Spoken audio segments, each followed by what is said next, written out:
ICT corner YouTube চ্যানেলের পক্ষ থেকে স্বাগতম জানাচ্ছি।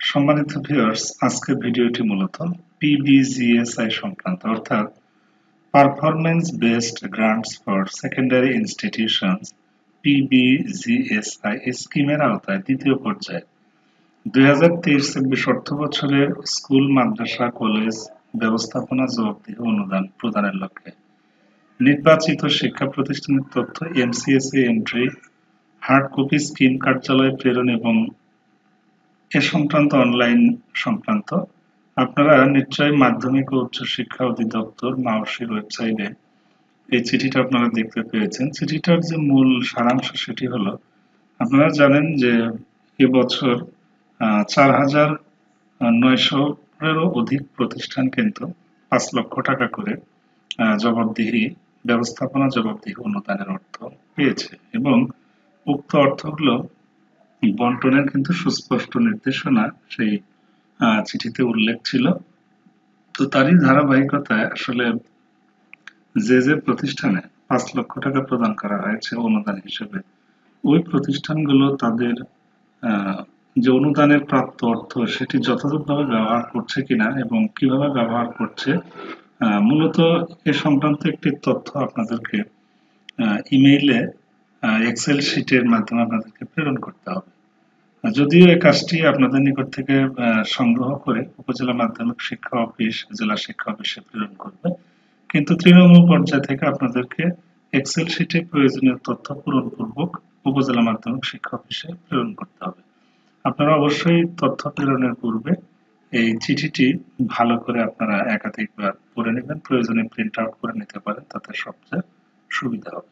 এখানে কিভাবে প্রেরণ করতে হবে, হার্ড কপি এবং সফট কপি ডিটেইলস এখানে বলা আছে। আমি আপনাদের সাথে কিভাবে আপনারা সফট কপির তথ্যগুলো প্রেরণ করবেন সেটি শেয়ার করছি। এখানে কিন্তু সুস্পষ্ট বলাই আছে যে আসলে আপনাদেরকে তথ্য প্রেরণের ক্ষেত্রে যে নিয়ম কানুনগুলো আছে এগুলো আপনাদেরকে অবশ্যই ফলো করতে হবে। আগামী 17/8/2023 তারিখের মধ্যে তথ্য প্রেরণ করতে হবে। এখানে বেশ কিছু তথ্য দেওয়া আছে, আপনারা এগুলো একটু দেখে নেবেন যে পর্যায়ে অনুদানের জন্য যোগ্য হবে না। এখানে একটা এক্সেল ফাইল দেওয়া আছে, এই ফাইলে কিন্তু আপনাদেরকে তথ্য প্রেরণ করতে হবে। কোনোভাবেই উক্ত ফাইল ব্যতীত অন্য কোনোভাবে তথ্য প্রেরণ করা যাবে না। আপনাদের অবশ্যই এক্সেল ফাইলের যে ভার্সন অফিস 2013 অথবা তার উপরে হতে হবে। প্রতিষ্ঠানের ইন নম্বর 6 ডিজিট হবে। জেলা, উপজেলা, প্রতিষ্ঠানের নাম, প্রতিষ্ঠান প্রধান এবং সভাপতির নাম ইত্যাদি সকল তথ্য ক্যাপিটাল লেটার অর্থাৎ বড় হাতের বর্ণে লিখতে হবে। আর ইনস্টিটিউট যে ক্যাটাগরি, এখানে আপনার school, college, school and college, মাদ্রাসা এভাবে লিখতে হবে। স্কুল অ্যান্ড কলেজের ক্ষেত্রে শুধু কলেজ লেখা যাবে না, আপনাদেরকে অবশ্যই যে সমস্ত প্রতিষ্ঠান স্কুল অ্যান্ড কলেজ তাদেরকে স্কুল অ্যান্ড কলেজে লিখতে হবে। আর ম্যানেজমেন্ট টাইপের ক্ষেত্রে আপনাদেরকে নন গভর্নমেন্ট এটা দিতে হবে। আর মোবাইল নম্বর আপনারা যখন দেবেন শূন্য দিয়ে শুরু করতে হবে, এখানে ডিটেলস দেওয়া আছে। আর এনআইডি নাম্বার অবশ্যই 10 অথবা 17 ডিজিট হবে। ডেট অফ বার্থের ক্ষেত্রে আগে ডেট, মান্থ, ইয়ার এভাবে দিতে হবে। ডেটের ক্ষেত্রে 2 ঘর অর্থাৎ 2 ডিজিট, মান্থের ক্ষেত্রে 2 ডিজিট এবং ইয়ারের ক্ষেত্রে 4 ডিজিট ব্যবহার করতে হবে। প্রতিষ্ঠান প্রধান এবং সভাপতির যৌথ স্বাক্ষরে পরিচালিত ব্যাংক অ্যাকাউন্ট হতে হবে। ডুপ্লিকেট অ্যাকাউন্ট এবং প্রথম পর্যায়ের অনুদানপ্রাপ্ত প্রতিষ্ঠানের অ্যাকাউন্ট নম্বর দিলে ওই প্রতিষ্ঠান এবং সংশ্লিষ্ট দপ্তরকে জবাবদিহির আওতায় আনা হবে। কোনো প্রতিষ্ঠানে যদি ব্যাংক অ্যাকাউন্টের ক্ষেত্রে অ্যান্ড, স্টার এ ধরনের সিম্বল থাকে, এগুলো দেওয়া যাবে না। সেক্ষেত্রে অ্যান্ড কে AND এভাবে লিখে দিতে পারেন। আর ব্যাংক অ্যাকাউন্ট নম্বর অবশ্যই 13 ডিজিট থেকে 17 ডিজিটের হতে হবে। আর রাউটিং নাম্বারটা 8 থেকে 9 ডিজিট সঠিক ব্যাংক রাউটিং নম্বর প্রদান করতে হবে এবং রাউটিং নম্বর প্রদানের পর প্রদর্শিত ব্যাংক শাখার তথ্য সঠিক কিনা সেগুলো আপনারা যাচাই করবেন। যাই হোক, আপনারা চিঠিটি অবশ্যই প্রিন্ট আউট করে নেবেন। এই পর্যায়ে আপনাদের সাথে আমি এক্সেল ফাইলটি শেয়ার করছি। সম্মানিত ভিউয়ার্স, শিক্ষক মন্ডলী এবং যারা ভিডিও দেখছেন, আপনারা নিশ্চয়ই অবগত আছেন যে যেহেতু চিঠিতে আসলে বলা ছিল যে আপনাদেরকে নিচে দেখেন সংযুক্তি তথ্য প্রেরণের এক্সেল ফাইল। তো এক্সেল ফাইল হচ্ছে এটি। এখানে বেশ কিছু অপশন আছে। আপনারা যখন এখানে ইন নম্বরটা দিয়ে দেবেন, আপনার প্রতিষ্ঠানটা অটোমেটিক্যালি কিন্তু এখানে চলে আসবে। আমি এক্সাম্পল হিসেবে আমার প্রতিষ্ঠানে দেখেন আমি এখানে ইন নম্বরটা দিয়ে দিচ্ছি। ইন নম্বর দেওয়ার পর আমি যখন বাইরে ক্লিক করব, এখানে ডিস্ট্রিক্ট, উপজেলা, institute name, institute category, management type, details কিন্তু এখানে চলে আসবে। দেখেন দেওয়ার সাথে সাথে কিন্তু এটা ডিস্ট্রিক্ট, উপজেলা, তারপর প্রতিষ্ঠানের নাম ক্যাপিটাল লেটারে চলে এসেছে। আপনাদের বাকি ঘরগুলো এভাবে পূরণ করতে হবে। অবটেইন স্কোর, আপনাদেরকে 150 এর যে স্কোর আছে তার মধ্যে আপনার প্রতিষ্ঠান কত পেয়েছে সেটা আপনারা অবশ্যই দিয়ে দেবেন। তো আমি এক্সাম্পল হিসেবে একটা স্কোর আপনাদের সাথে শেয়ার করছি। তারপরে এখানে প্রতিষ্ঠান প্রধানের নাম দিবেন। আমি নিরাপত্তার খাতিরে তথ্যগুলো আসলে লিখে দেখাচ্ছি না, আপনাদেরকে জাস্ট অপশনগুলো একটু আপনাদের সাথে শেয়ার করছি। নেম অফ ইনস্টিটিউট হেড, প্রতিষ্ঠান প্রধানের নাম তার এনআইডি তে যেভাবে লেখা আছে আপনারা এখানে লেখার চেষ্টা করবেন।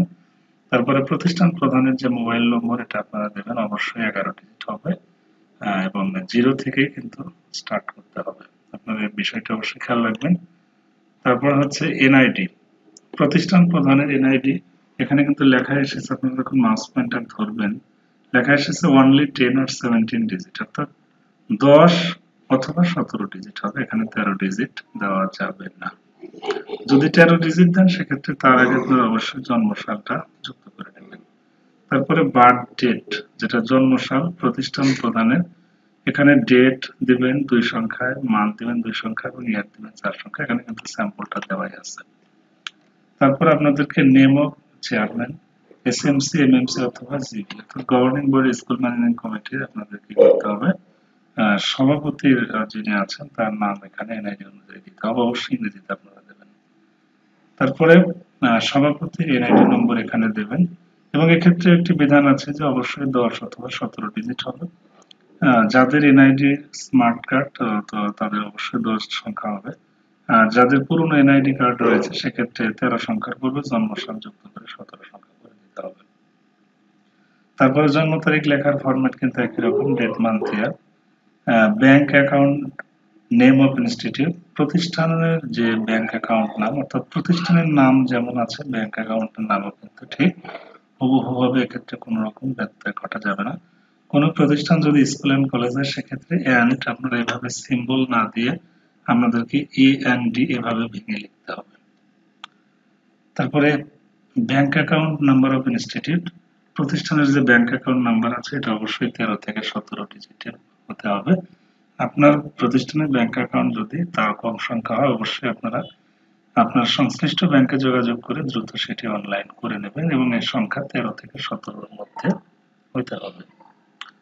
রাউটিং নাম্বার দিতে হবে। আপনারা যদি রাউটিং নাম্বার খুঁজে না পান সেক্ষেত্রে গুগলে উক্ত ব্যাংকের নাম এবং ব্রাঞ্চের নাম লিখে রাউটিং নাম্বার লিখে সার্চ করলে কিন্তু আপনারা পেয়ে যাবেন, অথবা আপনারা সংশ্লিষ্ট ব্যাংক থেকে কিন্তু রাউটিং নাম্বারটা সংগ্রহ করতে পারবেন। তারপর এখানে আরো কিছু তথ্য আছে 18 নম্বরে। আপনারা যখন রাউটিং নাম্বার দিয়ে দিবেন এটা কিন্তু অটোমেটিক্যালি চলে আসবে। ব্যাংক নেম দেখেন, input automatically following routing number, আপনি রাউটিং নাম্বার যখনই দিবেন সাথে সাথে এখানে ব্যাংকের নামটা চলে আসবে, আপনি এখানে এটি লিখতে পারবেন না। আমরা প্রথমে দেখেছি যে প্রতিষ্ঠানের নাম কিন্তু লিখতে পারিনি, বাট ইন নম্বরটা দেওয়ার পর ডিটেইলস ইনফরমেশন এখানে চলে এসেছে। ঠিক এইরকম আপনারা যখন রাউটিং নাম্বারটা শো করবেন ইন নম্বরের মতোই, তো এখানে ব্যাংক থেকে যে রাউটিং নাম্বারটা পাবেন সেটা এখানে দিয়ে দিবেন। দিয়ে দিলে আপনার ব্যাংক নেম, ব্রাঞ্চ নেম এটা অটোমেটিক্যালি চলে আসবে। আর এখানে কমেন্টস এর ঘরে কোনো কমেন্টস থাকলে আপনারা দিবেন, না হলে কোনো প্রয়োজন নেই। তারপর উক্ত ফাইলটিকে আপনারা এখানে ক্লিক করে অবশ্যই এটি সেভ করে নেবেন। তো সেভ করে তারপর সেটি উপজেলা মাধ্যমিক শিক্ষা অফিসে আপনাদেরকে কিন্তু প্রেরণ করতে হবে। খুবই সহজ একটি প্রক্রিয়া, আশা করছি আপনারা এটি খুব সহজে পারবেন। আপনাদের সুবিধার্থে চিঠিটি এবং এক্সেল ফাইলের যেটি ফরম্যাট এখানে দেওয়া আছে ব্ল্যাঙ্ক ফর্ম, এটি আমি ভিডিও ডেসক্রিপশন বক্সে গুগল ড্রাইভের লিংকে শেয়ার করব। এছাড়া আইসিটি কর্নার ইউটিউব চ্যানেলের যে ফেসবুক গ্রুপ আছে সেই গ্রুপেও আপনারা ফাইল সেকশনে ফাইল দুটি পেয়ে যাবেন। তো সকলের জন্য শুভকামনা রইল। অবশ্যই চ্যানেলটি সাবস্ক্রাইব করে রাখবেন যাতে করে পরবর্তী ভিডিওটা আপনি অবশ্যই সবার আগে পেয়ে যান। তো ভিডিওটি দেখার জন্য সবাইকে অসংখ্য